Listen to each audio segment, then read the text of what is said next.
The massive doors of the Galactic Council chamber hissed open, revealing a terrifying sight. 12 diverse species, each armed to the teeth, sat around the enormous circular table. Tension crackled in the air, punctuated by the soft hum of energy weapons and the glint of traditional blades. The Zephyrans, as always, arrived first, their reptilian forms, clad in ceremonial armor doubling as protective gear, were notable. Warcast leader Sistak, plasma sword at his side, was flanked by 2 bodyguards. His yellow eyes, ever vigilant, scanned the room for potential threats. Across from the Zephyrans, the Menturi delegation, insect-like beings, communicated quietly among themselves. Each of the 7 Menturi carried bioweapons that sprouted from their bodies. Their compound eyes reflected the light in rainbow patterns. Trust, for a hive mind, was a rare commodity. The crystalline Vorak positioned themselves near the station's energy conduits, their bodies glowing a faint blue, small lightning bolts dancing between their fingers. Their delegate, resonance of victory, stood rather than sat, energy crackling around them like a storm. The Gromax followed, arriving in their formidable powered armor suits, each the size of a small building.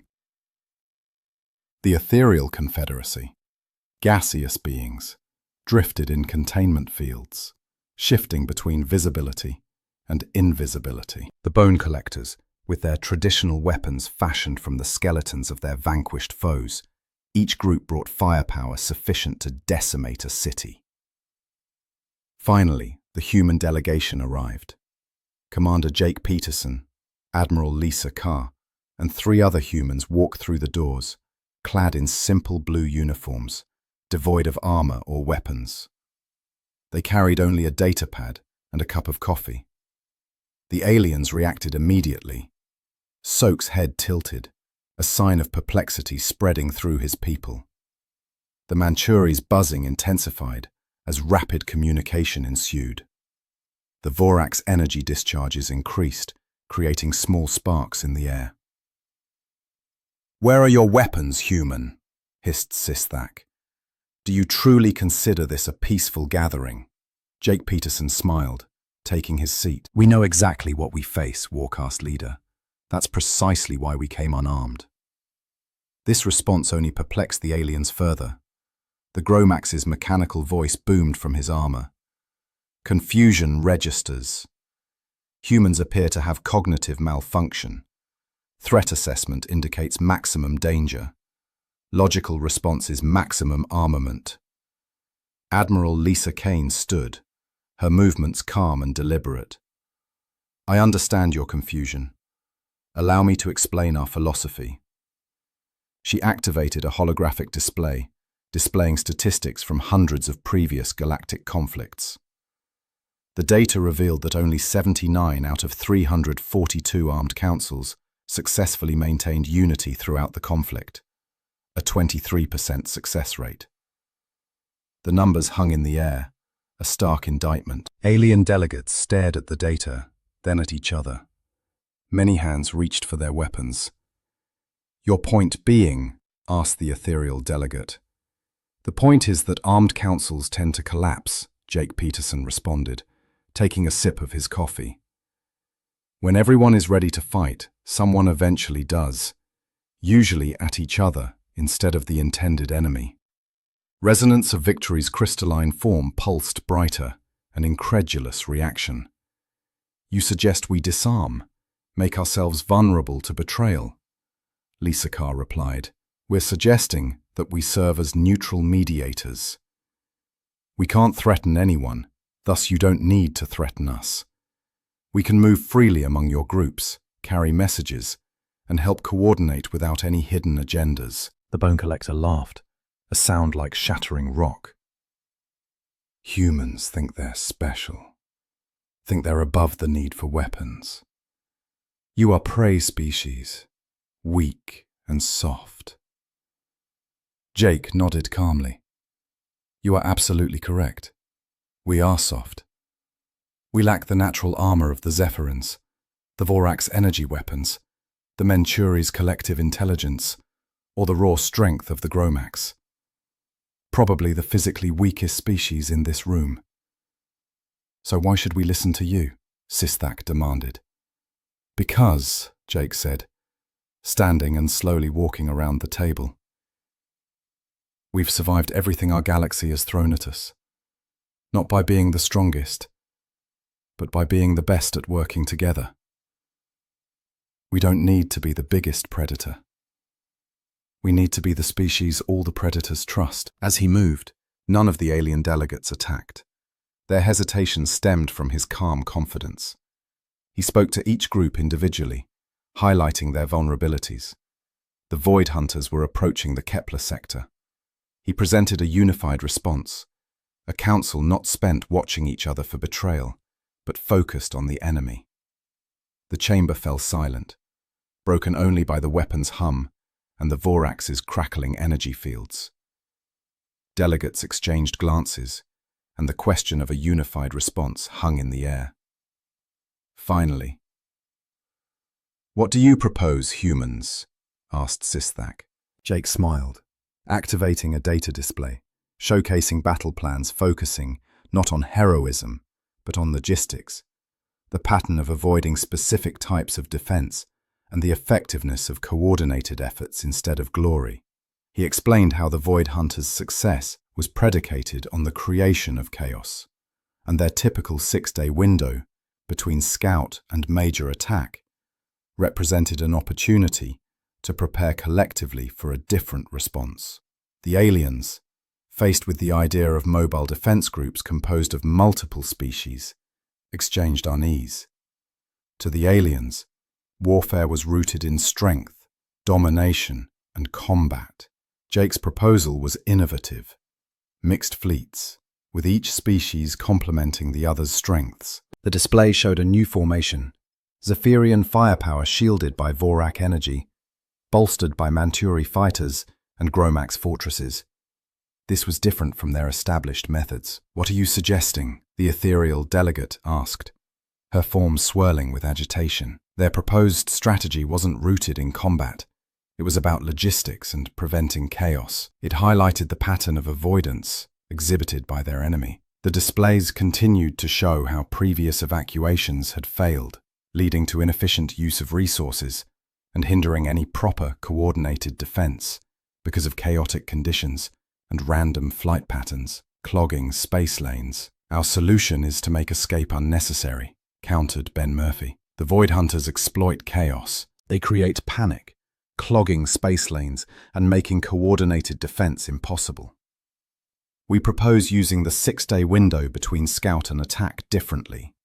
By creating mobile defense groups, mixed fleets made of various species, each tackling specific aspects of the battle, we can properly address the issue." The display outlined the different roles of the different species in such mixed fleets. The meeting that would shape the fate of the galaxy was about to begin. "Boarding actions will be close-quarters affairs," Ben explained. The Ethereal Confederacy could provide essential, uninterceptable reconnaissance and communications. Each species contributes its strengths, but the alien delegates remain skeptical, the Manturi buzzing amongst themselves. Mixed fleet operations drastically complicate coordination. Hive mind control over non-Mari vessels is ineffective. "That's precisely why you need us," Jake said softly. "Humans excel at coordinating diverse groups. Our history on Earth demonstrates this. We've managed hundreds of cultures, languages, and thought processes, learning to unify them." He approached the Mantari delegation.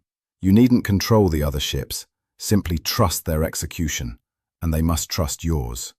Turning to the Vorak, he continued, "Your energy shields can protect Zephyrian vessels while they prepare their single weapon. Their plasma cannons provide cover while you recharge your shields. Effectiveness lies not in strength but in timing." The resonance of victories. A crystalline being thoughtfully noted opportunities for tactical cooperation, but emphasized the crucial need for trust. "Trust," Lisa Kane declared, "is built through shared successes. We propose joint training exercises before the Void Hunters arrive," she proposed.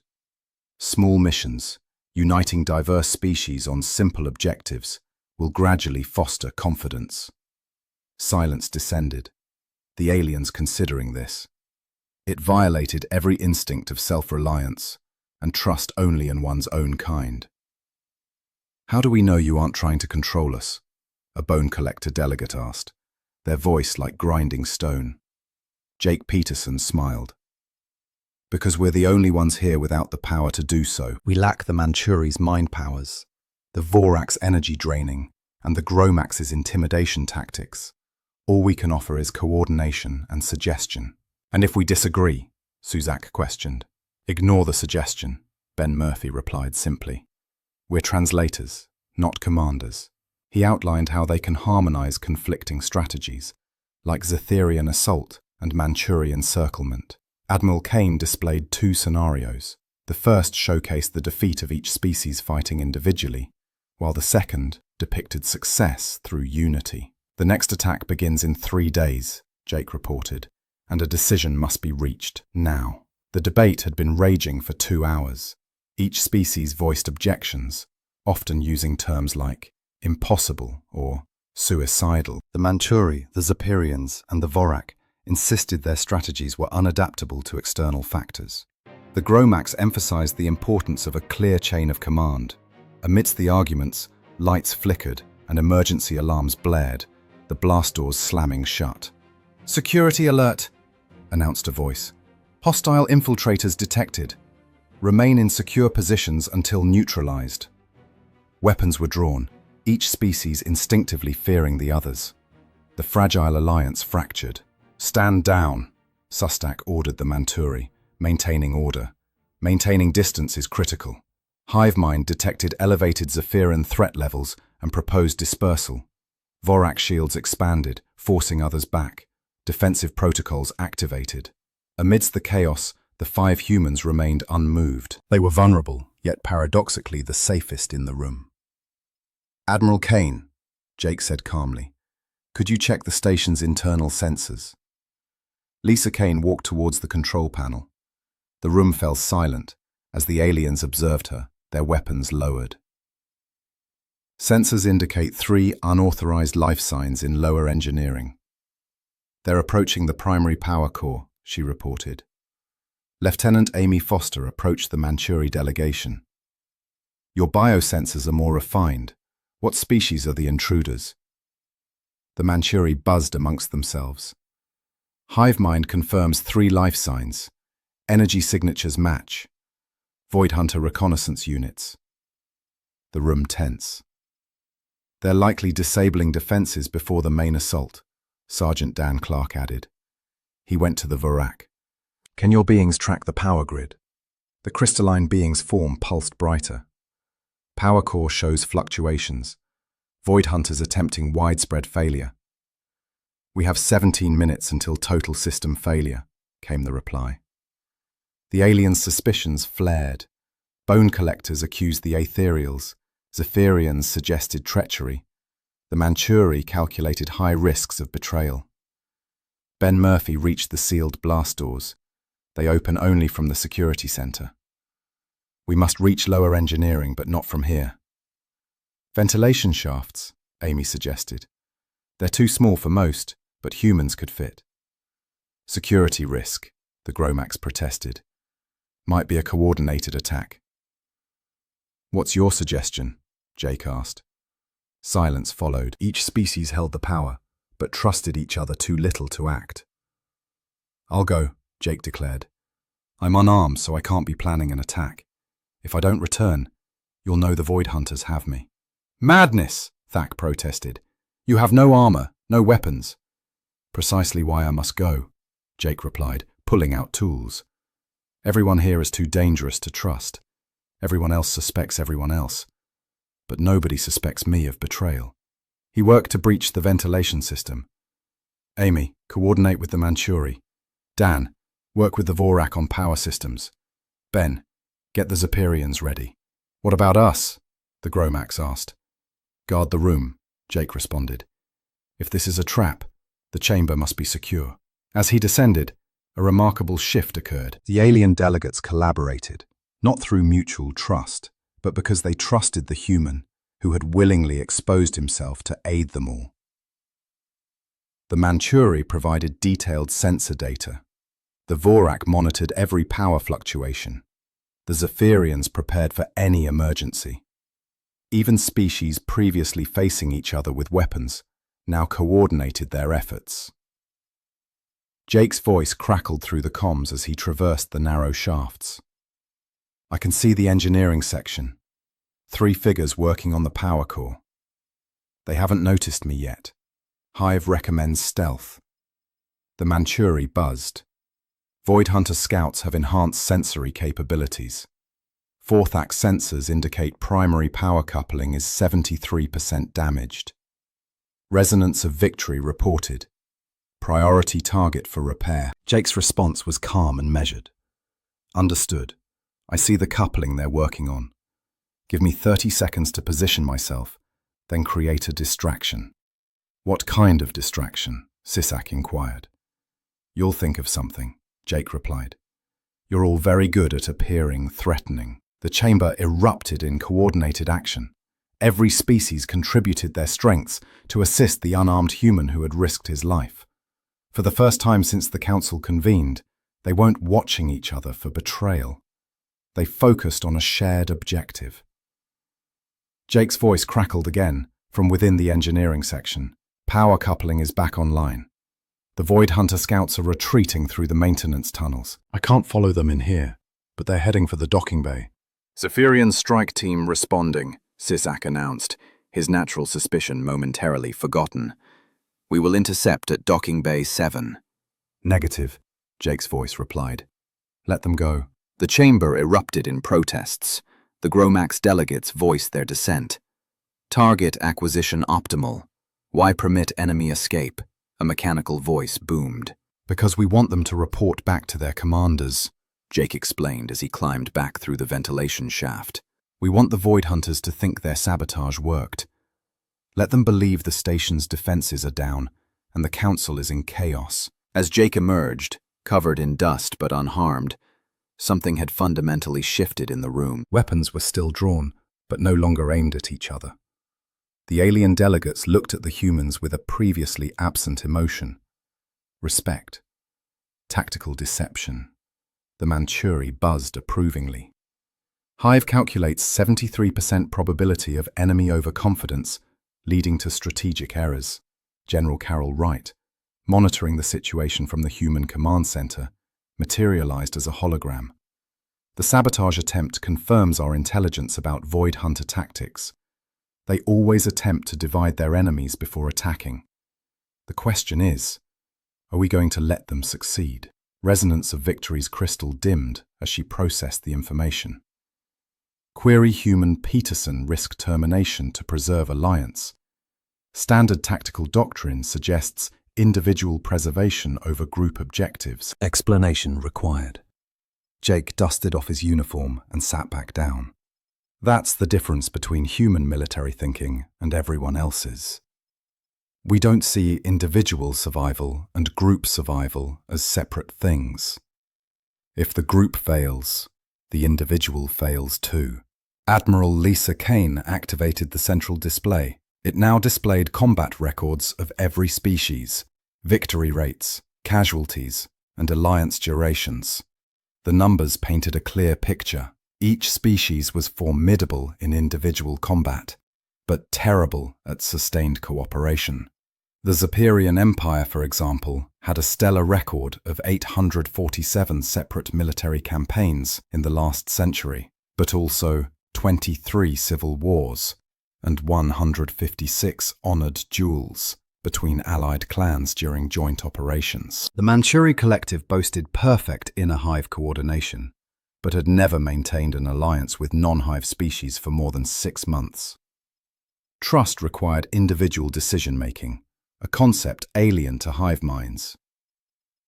Other species' respective strengths and weaknesses were highlighted, emphasizing how their unique evolutionary pressures had fostered natural suspicion.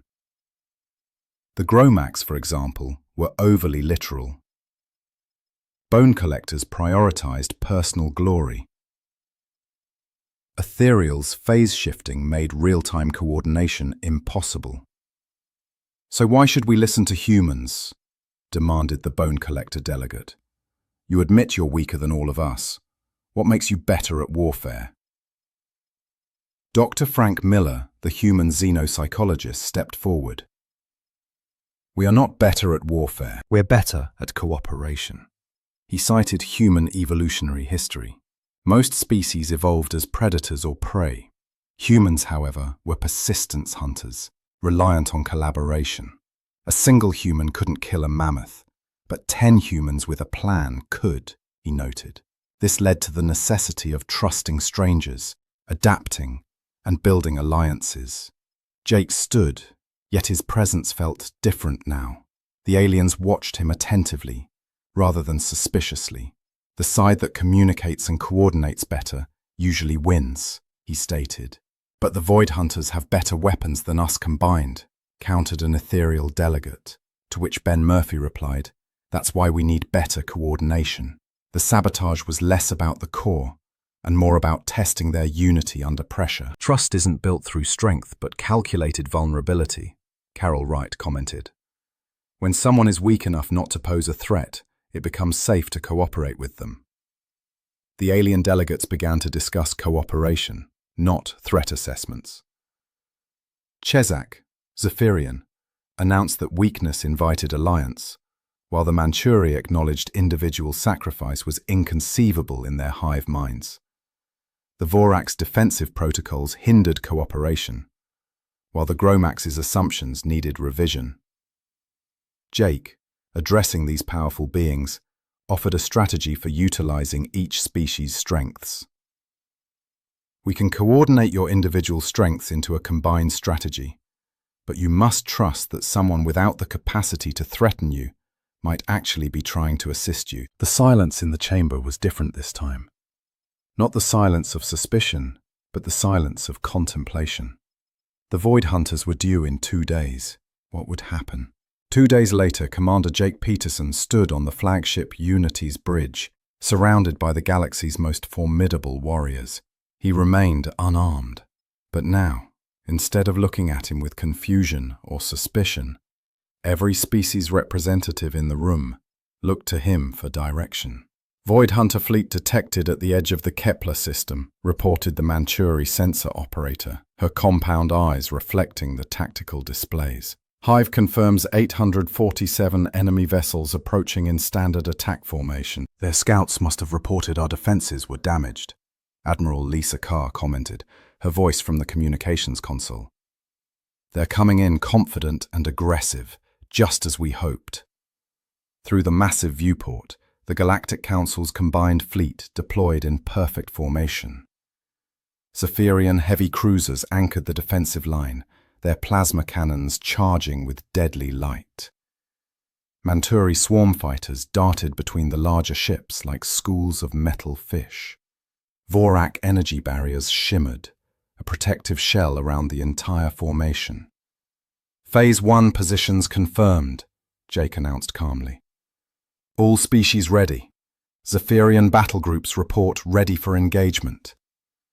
Sistak confirmed from his command throne. His natural aggression was still evident, but now focused entirely on the approaching enemy. "Hive mind coordination at optimal efficiency," buzzed the Manchuri fleet commander.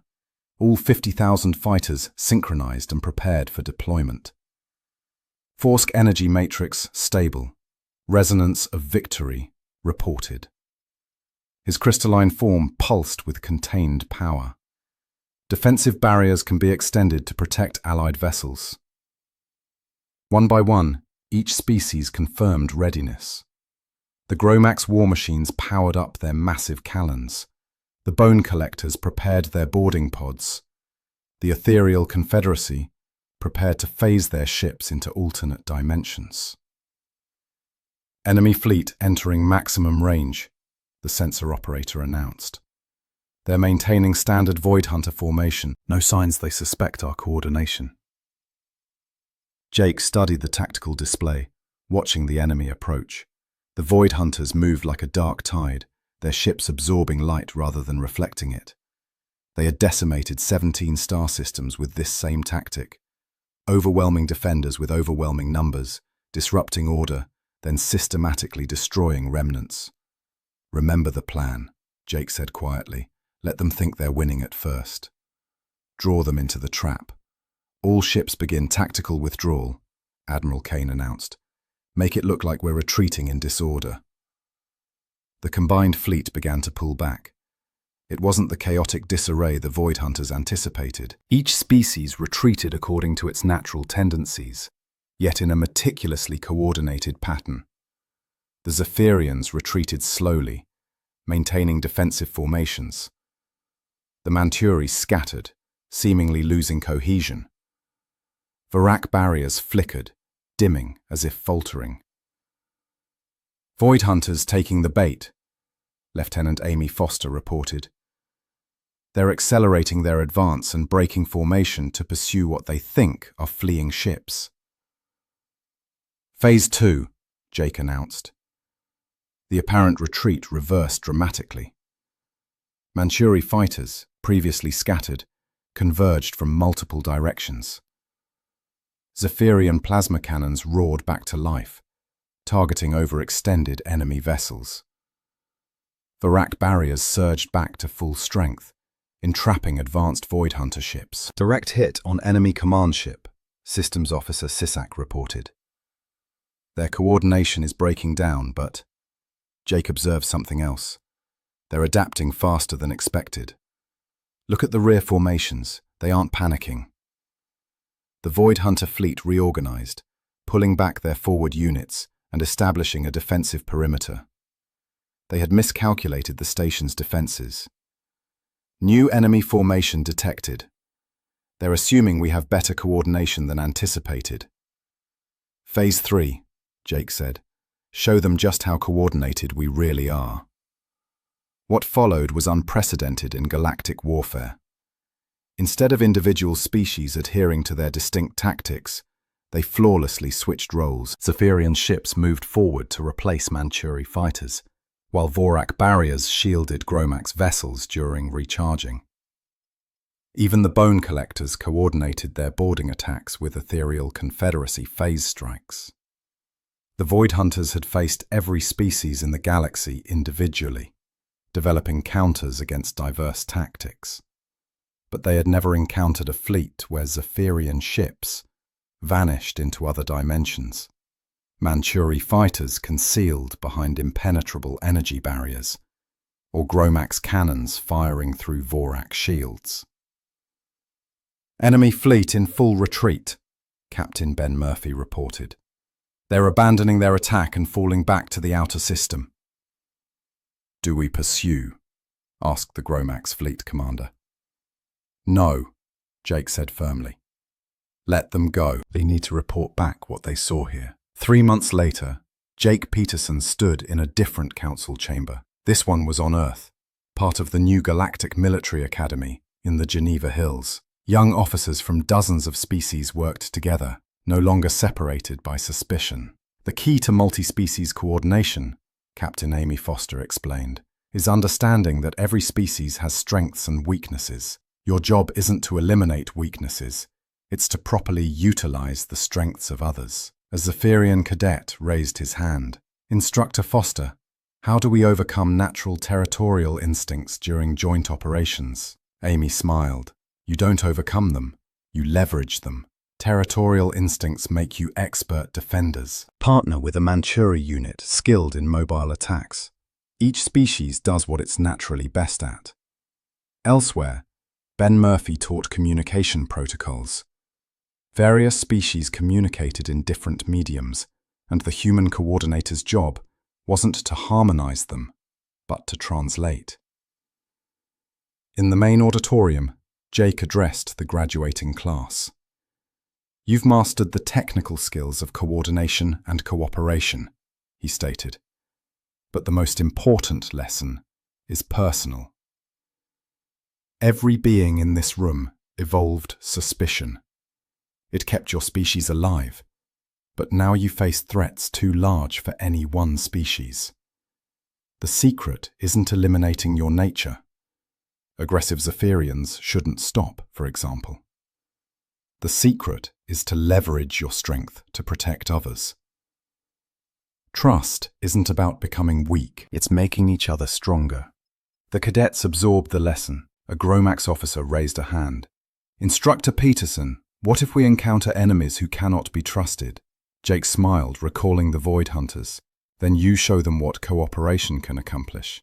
Sometimes, the best way to teach someone is to show them what they missed by operating alone. The graduation ceremony concluded, and new officers prepared for duty. A message arrived for Jake. It was from Admiral Kane. Void Hunters spotted in the Andromeda approach. Large fleet, new tactics. They seem to have learned about cooperation too. We need the Academy's first graduating class. Prepare the fleet, Jake instructed Captain Foster. Our students are about to face their final exam. As he watched the mixed species crews embarking, a confidence and trust brimming in their eyes, Jake wasn't worried.